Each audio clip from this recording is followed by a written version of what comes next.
बुंदेलखंड में रेत कारोबार और उसके साथ चल रहा वो खेल जिसे देखकर लगता है कि कानून सिर्फ किताबों में बचा है।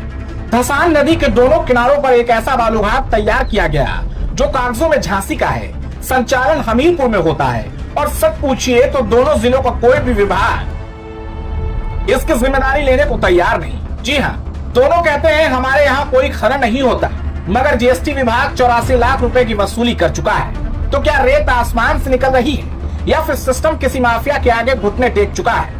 आज हम आपको दिखाएंगे धसान के उस काले खेल का सच, जहां सरकारी फाइलें झूठ बोलती हैं, रेत कारोबारी सच निकल जाते हैं और किसान धमकियों में जीने को मजबूर है। बुंदेलखंड की रेत, धसान नदी का किनारा और सिस्टम के सामने खुलेआम खेला जा रहा अवैध खनन का महाखेल। नाम है देवरी घाट, पट्टा मिला है झांसी के खनिज विभाग से, शिवा कंपनी के नाम, कागजों में मालिक राघवेंद्र सिंह, स्थानीय रूप से संचालन कैलाश गुप्ता, भवानी सिंह और सुरेंद्र सिंह के हाथों में। लेकिन खेल यहीं से शुरू नहीं होता। खेल शुरू होता है सीमा से, झांसी और हमीरपुर की सीमा, जहां रेत कारोबारी ने न सिर्फ सिस्टम को चकमा दिया बल्कि सरकारी विभाग को एक दूसरे के खिलाफ खड़ा कर दिया। झांसी खनिज विभाग का दावा, हमारी सीमा में कोई खनन नहीं हो रहा। हमीरपुर खनिज विभाग का दावा, हमारे क्षेत्र में देवरी घाट से रेत का परिवहन नहीं। अब सवाल, क्या रेत कारोबारियों ने नदी में सुरंग बनवा ली है? क्या ट्रक हवा में उड़कर खनन स्थल पर पहुंच रहे हैं? या फिर दोनों जिलों का खनिज विभाग किसी दबाव, किसी दाम, किसी रसूख के आगे चुप्पी की चादर ओढ़े बैठा है? क्योंकि सच किसी न किसी मोड़ पर बाहर आ ही जाता है और यहाँ भी आया। जीएसटी विभाग की छापेमारी में जीएसटी विभाग ने दस्तावेजों में लिखा, हमीरपुर की सीमा से जनवरी से अक्टूबर तक ये बालूघाट संचालित है और सिर्फ यही नहीं, 84,34,346 रुपए का जीएसटी वसूल भी लिया गया है। अब बड़ा सवाल, अगर हमीरपुर खनिज विभाग कहता है कि यहाँ कोई रेत का परिवहन नहीं हो रहा, तो जीएसटी विभाग ने 84 लाख रुपए किससे वसूल किया? क्या जीएसटी विभाग झूठ बोल रहा है या फिर खनिज विभाग या फिर पूरा सिस्टम इस लाल सोने की चमक के आगे आंखें बंद किए बैठा है? जमीन पर हालात इससे भी ज्यादा चौंकाने वाले हैं। मौके पर न सीमांकन, न सीसीटीवी, न निगरानी, बस धसान नदी पर दौड़ती दर्जनों पोकलैंड मशीनें जो प्रतिबंधित हैं। खेतों को रौंदते ट्रक और भारी वाहन और किसानों की आवाज को दबाने की कोशिश।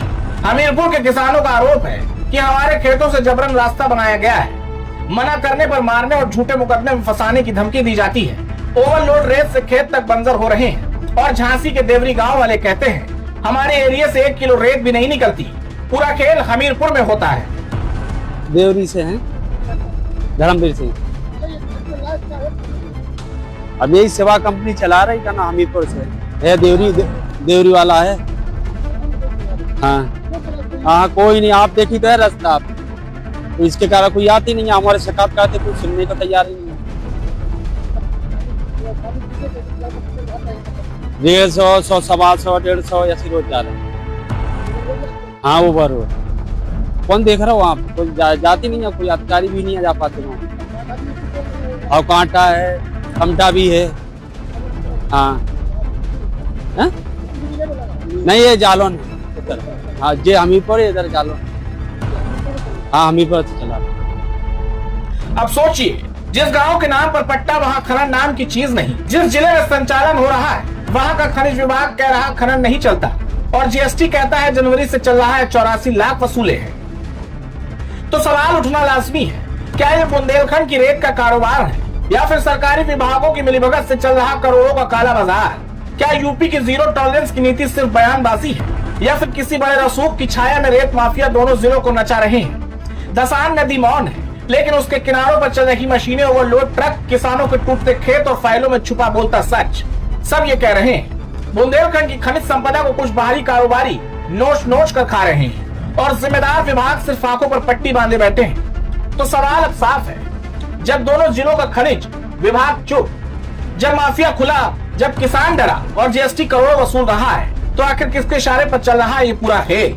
रेत सिर्फ रेत नहीं, ये बुंदेलखंड का अधिकार है उसे और इसे नोचने वालों को अब जवाब देना होगा। कप्तान सिंह देवरी से। ये सेवा वालों का है। देवरी का घाट है, वो चंदवारी से बालू निकाल रहे हमीरपुर जिला से। यहाँ से मंगाई नहीं उन लोगों ने, किसी ने। हाँ, खूब रास्ता देने के लिए लोग कब्जा, लेकिन रुपया न देने के कारण वहाँ से चला रहे वो। हाँ खूब करे लेकिन कोई नहीं आता यहाँ पे।